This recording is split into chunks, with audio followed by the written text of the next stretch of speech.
Hey, Clay, welcome to the show. As a way of getting started, tell us about yourself. Yeah, thank you. I've watched your videos on LinkedIn for a long time and listened to your podcast. I was definitely think two of the funniest things you've ever done are the stop following up video on LinkedIn and the forecasting for managers.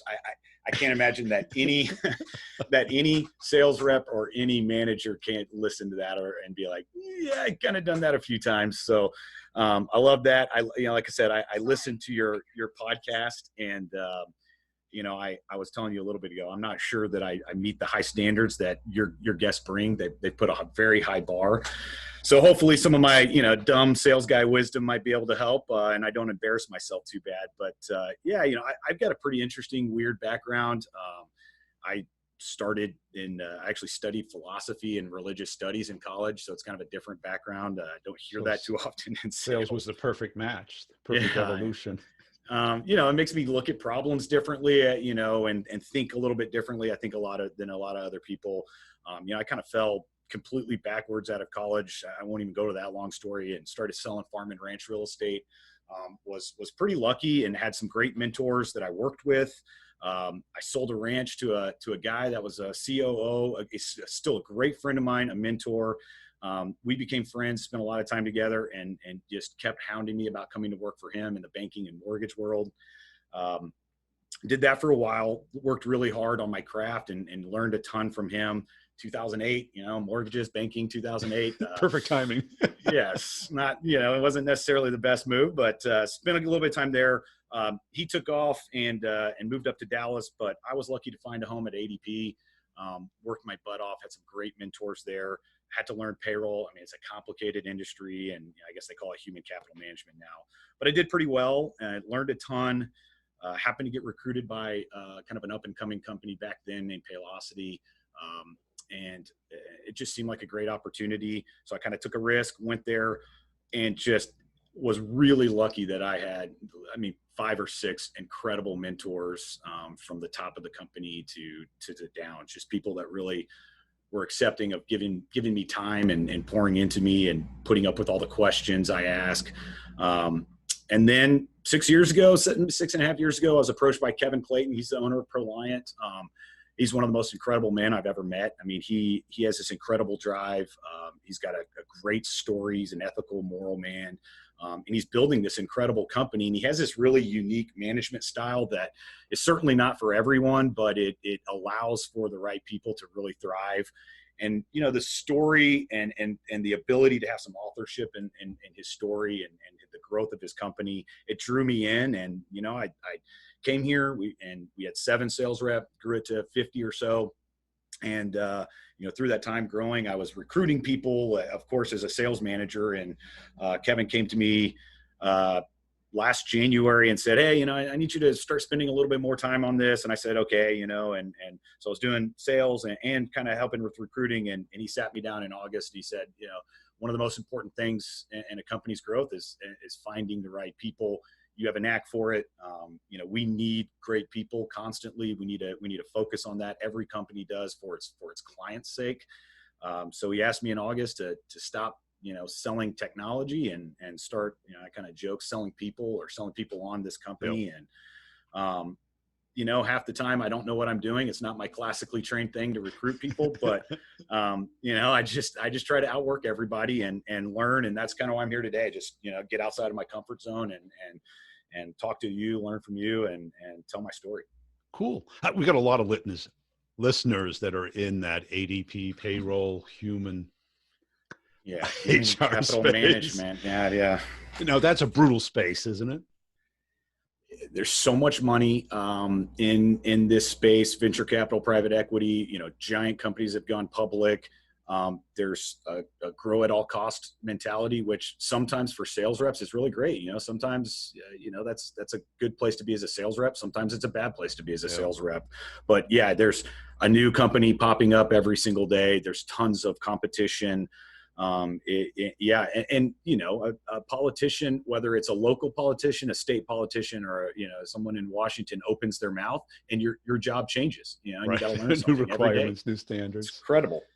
Now, a lot of people tell me that space, because somebody's already solving the problem somehow, some way, doing it themselves, using a competitor. How did you get their attention? How did you keep the deal moving?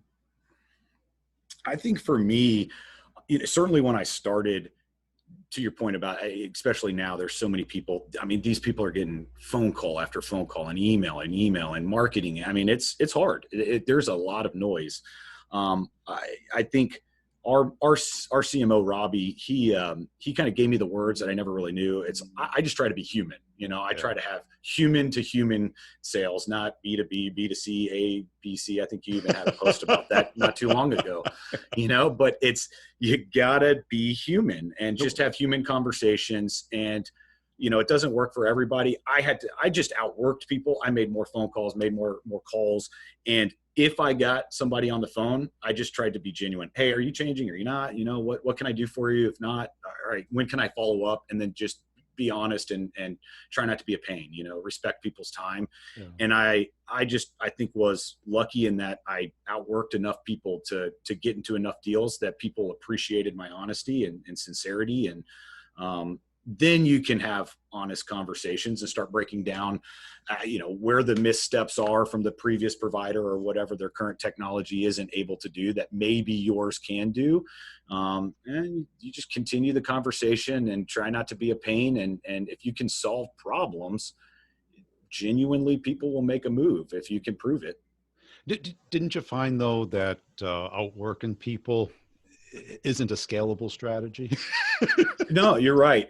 So it's funny because one of my bosses at Paylocity, I was making 400, 500, 600 phone calls a week sometimes, and they're like, "What are you doing?" And yeah, I had to change, and they helped me with a lot of change about, being smart, finding partners instead of just trying to do it all yourself, and doing different strategies like that where you don't burn yourself out, because in sales, it's easy to burn out. It's really easy to burn out at that rate, and it's not, we're just human. We're not mechanical. We're not electronics. You get sick. You get depressed. Yeah, you lose a bunch of deals. You lose, I'm sure I'm going to win this $100,000 deal, and you lose it to somebody who undercuts you by 20%. And it's like, sorry, the technology's so close these days that it's, if someone just is willing to buy the business, sometimes you take it, you take it in the teeth. And how do you pick yourself back up and make those phone calls? It's hard. And I liked what you said about human to human. I've kind of redefine it as mammal to mammal, because people to people, it's almost, people naturally flow into their title, your title. I'm a sales rep. Let me tell you about my value proposition. Let me give you some insights. Let me find your pain. Right. And the other person is, I'm not interested. Right. Yeah. Like, so you're just like everybody else who walked in here saying you were going to do that.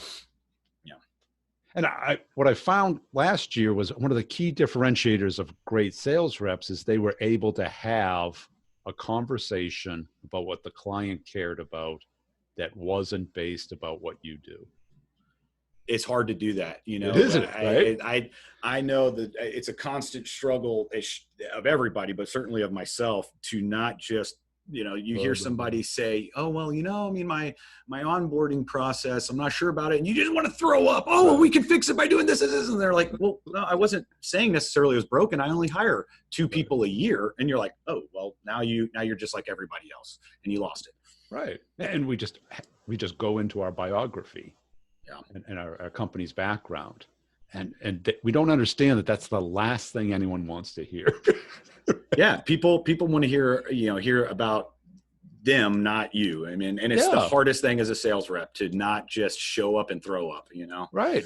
And like, how do you, what do they care about? What are they up against? How do they get rewarded? What are they going through as human beings? Yeah, not only that, but then the gamut of just all of the different, preparing for one company on one end of that spectrum and another, and how to communicate to these people who are in completely different companies and completely different cultures. You go in there thinking, I'm going to sell this, my amazing technology, and they're, pushing paper around and they like it. And you That's lost what they do. Yeah. And for to do that, to be able to unseat a competitor, you have to have that rapport or find somebody in active pain. Or be the absolute cheapest bottom dollar, be willing to buy it, and that's just not, unfortunately, it happens a lot in this industry because of all the venture capital and private equity money and different things out there. But, it's that, I don't see how that's long-term scalable. And that's typically not a winning argument, because unless you're talking to the owner, Right. because in large B2B, it's not their money. Yeah. And right. there's a lot more risk in switching than there is in trying to save a few dollars. It's funny you say that, because I almost inevitably, it seems like that is the biggest detractor for most sales and my career is, I just don't want to do that again. You go through that implementation again. Right. Is it really truly going to solve that many problems? And Yeah. that's the question you got to get over. And that you have to have rapport, because they're sticking their neck out on the line, especially when they choose, if they're choosing ADP, I remember at ADP, I used to tell people all the time, like, oh, you're never going to get fired for hiring ADP, right? Say that to the, the controller, the payroll person. But you choose a smaller company like Proliant. Whoa, well, what if it screws up? You're going to, and CEOs coming down and looking at you. So yeah, you got to overcome a lot, and there's got to be a lot of trust there. And if you put it into your world, or even my world, it's like Verizon's trying to get me to switch internet services from Comcast. They have faster service. It's cheaper. It's more reliable. But my whole business is based on the internet. So 2 or 3 days without internet eliminates all those benefits. Right? Yeah. That's a great point. Great point. And they keep sending me offers and cutting the price. But what I really need is a technician to say, okay, give me 3 hours. If it doesn't work, we'll switch you back. Right. Yeah, that's a great point. Right. And it's that type of rapport and solving the real problem that people don't get as sales reps. And nobody's, to your point, who has asked you that question? Nobody. No one. Well, and I think a lot of times, because marketing and sales gets together and I know this is the problem. These are the top 10 problems, and right. Maybe they are, maybe they aren't. But in your instance, nobody's asked you that, and therefore, and I would think a lot of people switching it. Well, you got to be home, and if it doesn't work, you can't watch TV that night. You can't surf the internet. When's it going to be working? And it all seems nice and easy until you try and do it. Right? So true. It's a lot. It's very similar almost in, taking it a little bit back to sales. It's very similar almost that to, asking a sales rep to adopt some new strategy. I know I've watched a lot of your videos and talked to us like, if they don't understand the why and how it's going to benefit them, and, and they're willing to do the work, if they don't see it quickly, it's hard. Yeah. Now, what were some of your milestones from a sales skill development? Coming from certainly not a natural selling background. You didn't get philosophy because you wanted to go into sales. You went into sales because the philosophy thing didn't have many openings. That's right. Yeah, that's exactly right. The philosophy store wasn't hiring. No, they weren't. Yeah. And that is very true. My parents still to this day are like, okay, all right. For me, and I'm not sure if this answers your question or not, but I tell people all the time, I think the biggest difference in my career has always just been, I've always tried to seek out mentors and in every level that I'm at, and find somebody who is willing to give me honest feedback, because we all know most people suck at giving honest feedback. They say, hey, you're doing a really great job, but but you're doing a really great job, right? They kind of sandwich the feedback in the middle, and most people only hear, I'm doing a really great job. So I've just really, really tried hard at every stage, at every company I'm at, to find people that would be willing to give me honest feedback, and then be willing to listen to what they're saying, and then critique myself and get better, and put the work in to get better. For me, it's just the mentors has been a huge thing. And then what's been incredible to me as I've kind of gone through my career and started being one of those people that somebody wants to talk to, is making myself go and give back and be a mentor, because what I think has been really incredible for me is learning that when you're learning something, you're learning it one way. When you're teaching someone, you have to learn it in a whole completely different way. Right. And it's really amazing. It does nothing but help me to go mentor, or maybe not mentor, but, help other people, be there for other people, talk about, my failures and, trying to help them get around those. So I'm not sure if that answers the question you were looking for, but without a doubt, that's my trick. That has been a consistent theme. The challenge is accepting the feedback. If somebody is brave enough to tell you the real issue, which usually is you're not listening, you're talking too much, slow it down, make more eye contact, get a clean shirt. It's like all of these things, it's like, I remember each one of those. I'm like, yep, I heard that one. You didn't say shave. I get that from EC Junior, my dad. Every time he looks at me, he's like, come on, man, you look like a bum. So shave, play the role, work hard. Yeah, I mean, it's hard to hear it, but if you take a step back and you're willing to, they're telling you that because they care about you and they want to see your success. Then you just got to make the change. And that's it. Being able to hear it without hating the person who told you, because, our primal brain takes it as an attack, even though it's intended 100% to help us. You asked for it. Yeah. But there's so many times I can look back and somebody was trying to give me that kind of guidance or mentorship. And, like I said, people are not very good at doing that. People suck at doing that. How do I look in this dress? Yeah. Yeah. So it's, you want the truth. When I hear that one, I just, hold on, I got a phone call. But it's actually, my wife is beautiful, by the way. She always gets it. She's listening. Yeah. Getting it and giving it, giving that feedback is hard, and trying to find a way to do it where people are willing to accept it. Doing it in a way like they understand that you care about them, but hearing it, I can't tell you how many times I've heard feedback, and instantly for 2 weeks, I'm like, that person, they're a jerk, or, they don't, it's just so easy to spiral. So in sales, I call it spiraling. Push back. Spiral. Yeah. And you start blaming yourself, start blaming them, you start, and it just spirals out of control. And all of a sudden, you 2 weeks gone, like we talked about at the very beginning, shoot, I made 25 phone calls this week and you didn't even realize you just lost it. So, yeah. And that is the express lane to success. Getting feedback, especially when you're young. I was that's it. I mean, for me, I can absolutely look back on, just growing up and having a lot of good people growing up and coaches, but certainly when it came into business, Mitch, who was my boss when I was selling ranches, I mean, he spent time with me every day. Say this, don't say that, go here, read this book, learn about that.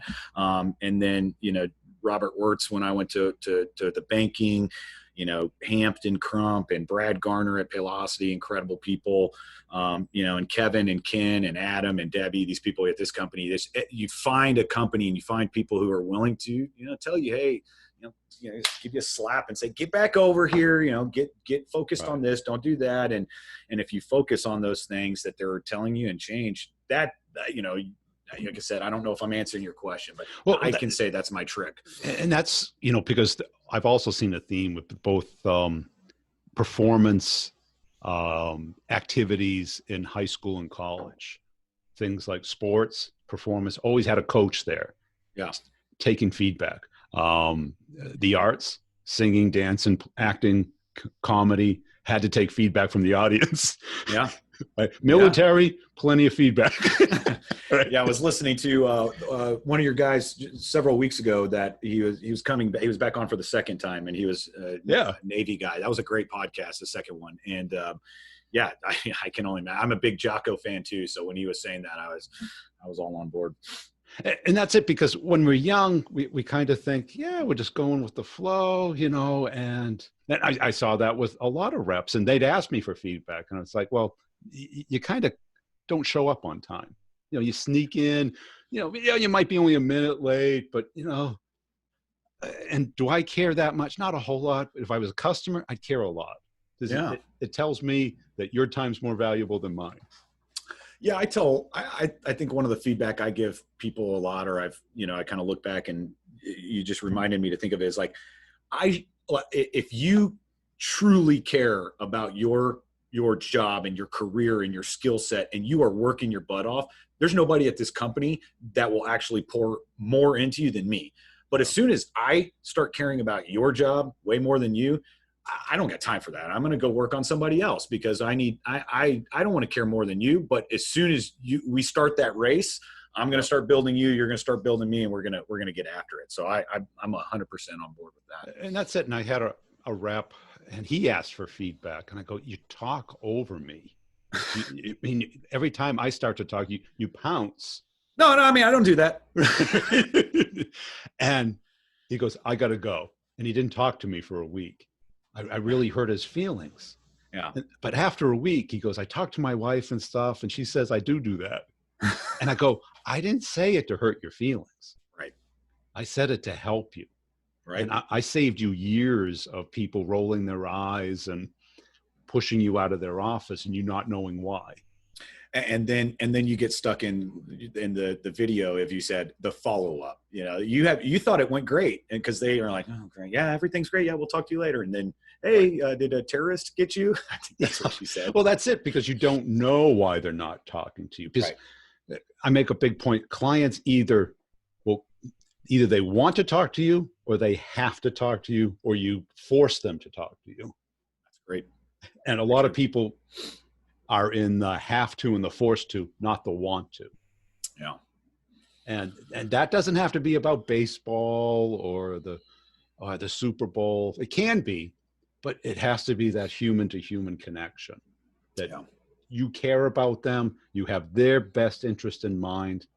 And that is a talent, and it's hard because management is pushing and pushing and pushing.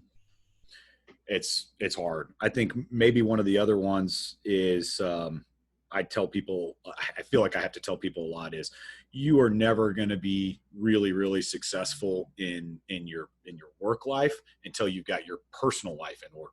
If you've got a bunch of drama over there, spend time focusing on that. I've been, not to just say this because I was joking earlier about my wife, but I've got an incredible wife who, she is the CEO of our household. When I'm at work, I don't think about finances. I don't think about, are our kids being taken care of? I don't think about, what's going to be, do I got to clean this? And that's not, I don't say that as anything. Is she runs an incredible part. I'm able to be successful because I'm 100% when I'm here. I'm not 30% on this drama over here, 30% on this drama over here, and 40% on work. I'm 100% when I'm here. And I've noticed a lot of people, that's hard. That's really hard. Well, yeah, especially today when a lot of people work from home. Yeah. And I've had people, headhunters call me, "Oh, this person lives in this location. It's a resort location." I go, "Not interested." I go, "Why?" Or he says, "Why?" And I go, "Well, clearly they're living there because they want a lifestyle. This is not a lifestyle job." No. And if I need them there on Monday, that means they have to fly out on Sunday. And I bet they're not going to be happy about that. That's right. Yeah. And I think you make a great point, because it is a job. It's not a part-time job. Nope. No. And that is so true.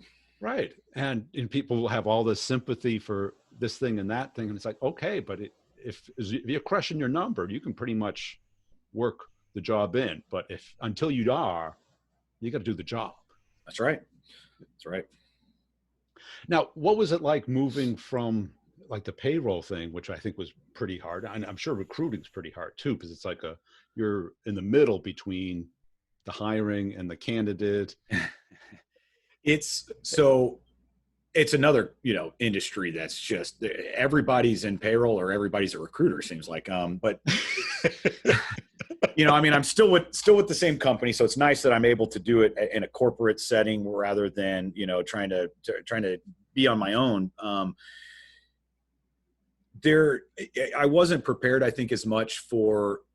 There's a very, emotional side, obviously, of changing a job and convincing somebody to change a job and take that risk. And especially, if you're looking for top tier people, it takes a lot, you know, and I've gone through it a couple times. It's genuinely a professional divorce. You know, when I left Paylocity, I still to this day remember second guessing decisions for months and months and months, and you know, missing my friends and missing my colleagues and all these different things. And so you know, dealing with people's emotions has been a really interesting one.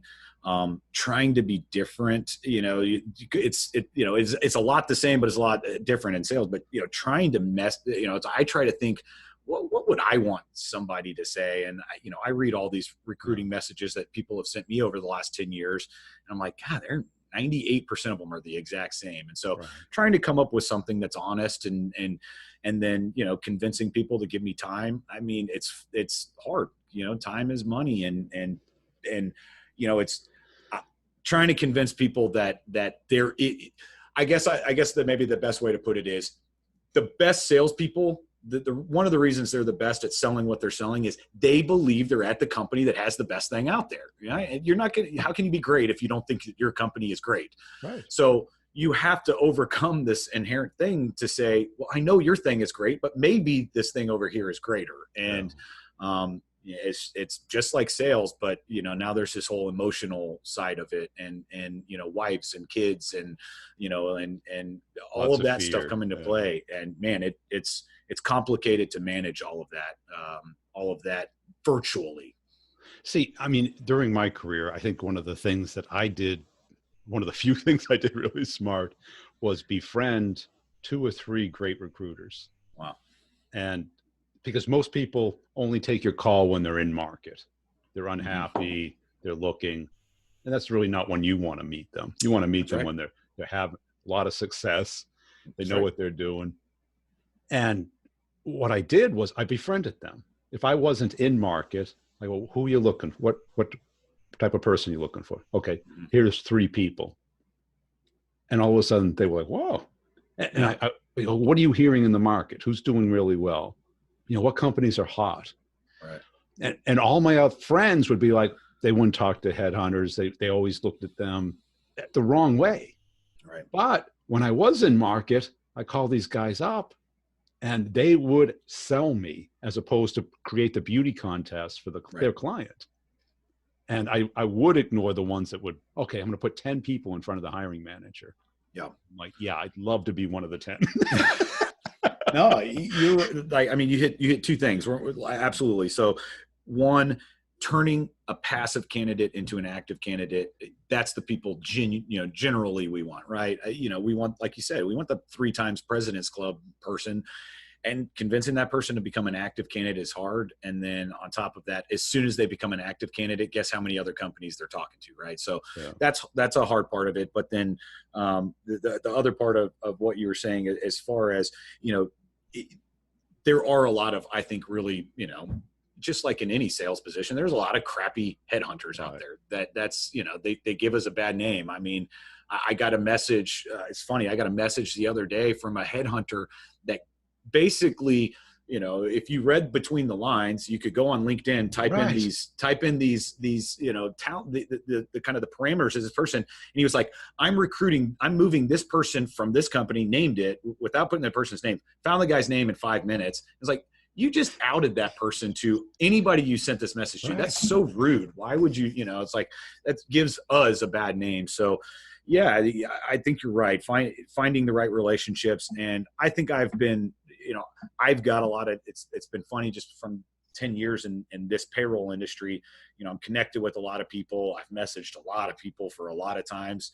And even today, you know, today's my birthday, and a lot of people who I've been messaging for years and years and years who, you know, sometimes they answer, sometimes they don't. You know, it's been really cool to see just the outpouring of messages on LinkedIn today from people that I've been recruiting. It's like, hey, I always appreciate your positivity and the messages that you send and your tenacity, and you're not a pain in the ass, but you still do it the right, you know.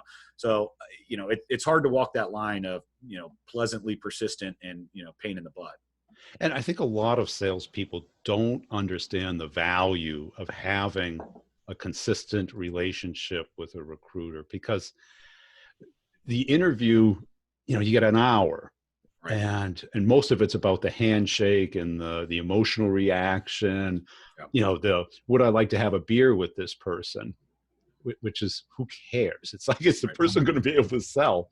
That's right. And the recruiter can do that. They can explain why this person is the right match. That's right.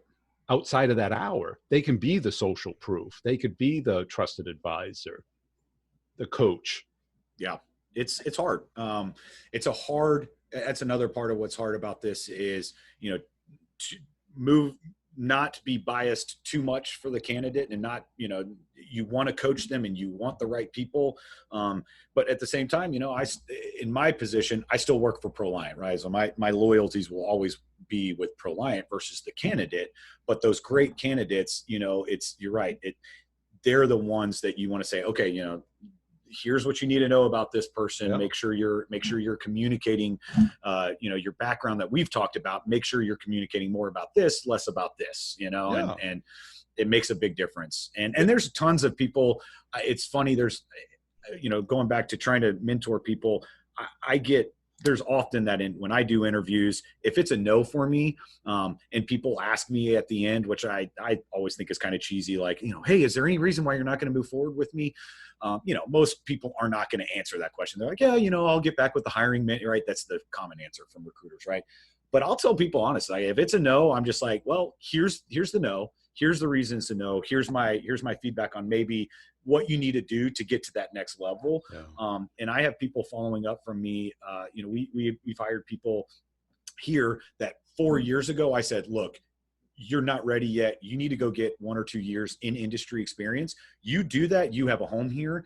Go crush it for 12 to 16 months. Email me and let's get after it, and I'll pay you more money. And we've hired a couple people that have done that. And so yeah, if they'll be honest, those people are worth keeping in touch with. And that was critical in my interviewing skills, because I was selling to software developers and CIOs.